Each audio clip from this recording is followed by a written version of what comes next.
Pjeshkët dhe rushi nga Greqia me pesticide, ja pasojat e rënda që shkaktojnë tek trupi njeriut.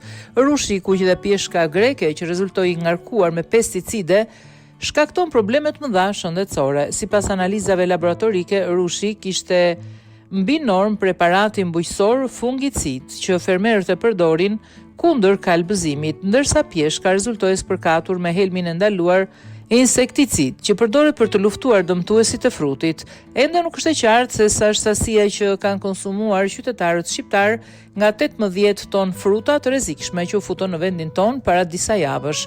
Pjeshka greke jo vetëm që është helmuese për trupin e njeriut, por mbi të gjitha ajo sjell edhe efekte të rënda kronike. Po smet u hoq nga qarkullimi i BE-s në vitin 2021. Sepse ai konsiderohej si kimikati që zhvillon sëmundje tumorale. Por çfarë thon mjekët? Efekti kronik është kancerogjen, është neurotoksik, jep çrregullime hormonale, jep probleme të stomakut dhe shkatron mëlçi në mënyrë të pakuptueshme dhe mund të jetë për shkak të pesticideve që gjenden në këto ushqime. Rushi kuq nga Greqia u ble nga tregtarët për shkak se konsumatorët refuzonin prodhimin vendas me bindjen se prodhimet e fermerëve europian janë më të shëndetshme se ato vendase, por e vërteta qëndron ndryshe. Edhe rushi importuar nga Greqia është rritur në efektin e pesticidit propamocarb, i cili cilësohet si një nga ilaçet me karencën më të gjatë në treg pasi ai kërkon 28 ditë të shpërbëhet.